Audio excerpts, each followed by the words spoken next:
Maharashtra police टाइम्सच्या बातम्या पाहण्यासाठी आमच्या चॅनलला सबस्क्राइब करा आणि बेल आयकॉन प्रेस करा। नमस्कार, मी सुधा, महाराष्ट्र पोलीस टाइम्स मध्ये आपलं स्वागत आहे। पाहूयात आता महत्त्वाची बातमी। बारोळचे राहणारे रहिवासी पण पुण्याला गेले आता मी दुष्काळ पडल्यावर आणि शेत इकले ते राजू वटकरला शेत इकलं आम्हाला कॅश रोख मिळाले आमच्या सह्या आहेत।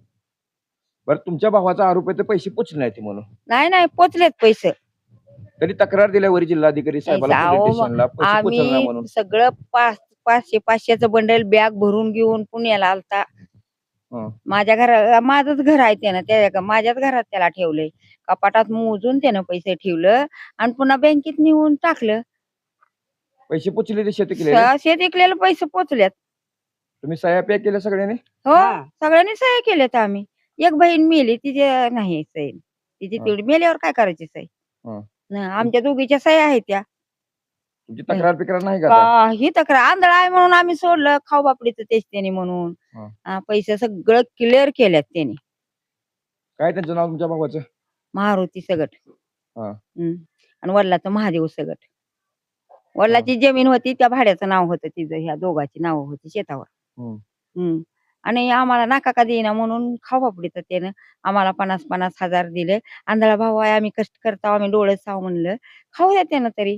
मग त्याने हे आता ही असं कारस्थान केलेलं आम्हाला माहिती नाही किती की पैसे पोचले तुम्हाला एकूण? एकूण 8 लाख त्याला कॅश दिलत आणि मग 8 लाखातनं आम्हाला 50-50 हजार रुपये दिले दोघीला। आम्ही पुन्हा त्याला हिशोब सुद्धा विचारला नाही। त्याला हिशोब पण विचारला नाही आम्ही की बाबा आम्हाला एवढंच का दिलं, खातो आनंदी राहा म्हणलं। तिनं पण नाही मी पण नाही, दोघींनी बी विचारलं नाही त्याला। आणि ही अंधारून कारस्थान करायला आता असं मग म्हणून म्हणलं आलो आम्ही पुण्याला, इकडं पुण्याहून रात्री सकाळी आलो आम्ही की चल बाबा म्हणलं काय काय तिथं होतंय ते बघू। परवा दिवशी ते मान्या आणि अजून काय त्यांची नाव 5-6 जण आलती, त्याच्या घरावर फोटो काढून त्याच्या घरात आणल्या। तर मी कसं देईन घरी विकू? माझं घर आहे स्वतःच। मग तुम्ही काय बी त्याला दिसत नाही म्हणून तुम्ही खोटा तुमच्या हाताखाली धरून त्याच्याकडून तसं करायला लाव का? पण मी दडशी आहे ना तिथं, बहीण जिवंत आहे की, मी कशी विकू देईन घर?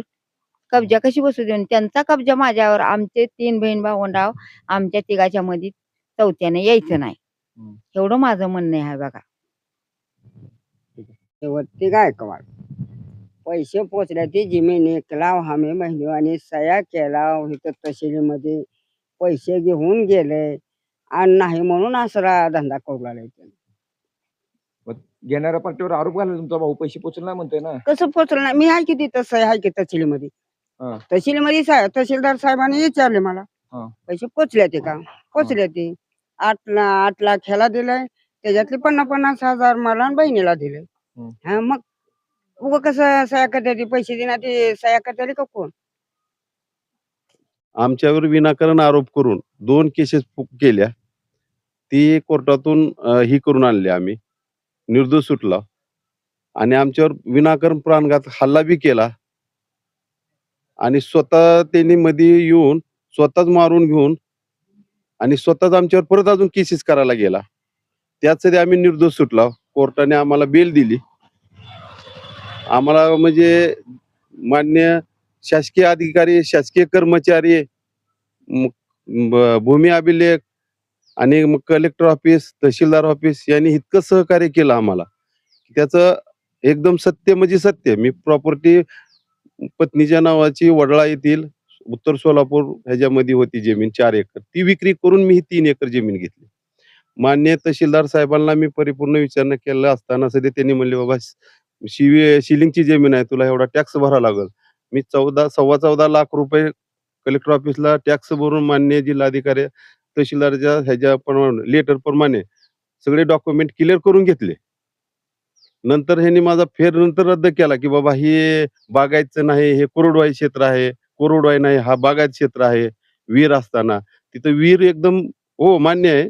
त्यांनी त्यांचा भाऊ मारुती महादेव सगटचा बोबरवान महादेव सगट यांनी 1992ला काहीतरी विहिरीचं काम केलं होतं छोटस, ते पंचायत समितीमधून मोफत विहिरीचं वाटप होतं त्यावेळेला। पण त्यांनी थोडा खड्डा खांदला, 1 फूट 1.5 फूटचा, 10 फुटाचा, आणि तो खड्डा परिपूर्ण म्हणजे आता बघा तुम्ही विचार करा, 1992 ची विहीर आणि 1920चा यात किती तफावत असताना सुद्धा ती विहीर पूर्ण बुजली होती आणि तलाठी साहेबांनी त्याच्यावर कुठल्याही सातबाऱ्यावर कोरा सातबार होता, त्याच्यावर नोंद वगैरे काही नव्हती. ती पूर्ण नोंद नसताना सुद्धा सगळे क्लिअर असताना खरेदी केली. पुन्हा राजेंद्र दिगंबर माने यांनी आम्हाला 2 लाख रुपयाची मागणी केली लाच. मी समाजसेवक आहे, तुम्हाला खंडीने न्याय दिली तर मग तुझा मागे मी आयुष्यभर लागणार, तुझी मुलं, मी वकील त्यावेळेला माझी मुलं कॉलेजमध्ये शिकत होती लॉला आणि कॉलेजमध्ये शिकत असताना त्यांनी म्हणून तुझी डिग्री होऊ देत नाही, त्यांच्यावर केसेस करायला लागला आमच्यावर, ना हरकत विनाकारण त्रास दिला आणि आम्हाला इतका त्रास झाला ती जमीन घेतल्यापासून, खूप आजपर्यंत ते त्रास देतो. परिपूर्ण आम्ही लाईटीचं घ्यायला लागलो, तिथं लाईट सदी येऊ देना गेला, तिकडे तक्रार देतो, विनाकारण माणसं अंगावर घालतो, बाया माणसं अंगावर घालतो, तू ब्लॅकवर्डचा आहे, तुझं संपिता, तुझं काही ठेवत नाही असं म्हणून सदैव भांडतो, ह्याच्यात तक्रार देतो, तिकडे तक्रार देतो आणि हा अंध माणसाला परिपूर्ण पैसे दिले, यांच्या बहिणीसोबत दिलेत, ह्यांचे भाचे आहेत, त्यांचे मारुती महादेव सगडचे भाचे, मुलगा, या सगळ्या समोर त्यांना बंडल त्यांनी आता स्वतः बोलतील की तुम्हाला बॅगेमध्ये भरून दिलेत, स्वतः त्यानं सगळं व्यवस्थित पैशाचं हँडल केलं आणि 5 वर्षानंतर आता त्याला अजून उठून बसविलंय, तू पैसे दिले नाहीत म्हण तुला जमीन महागारी मिळते. आणि त्या माणसाला कुठलं लिहिकापडी येत नाही, कुठलं लिहिणं वाचता येत नाही, मुलगा मतिमंद आहे, याचा गैरफायदा होऊन 5 वर्षानंतर खरेदी महागारी घेतोय, त्याला मिळते असं अफवा होऊन त्याला आता भांडणं, मीडियाला पुढे उभा करणं, दाब देऊन हे करणं, त्याला आम्हाला त्रास द्यायला लागलेला आहे. महाराष्ट्र पोलीस टाइम्स चॅनलला लाईक आणि सबस्क्राईब करा. धन्यवाद.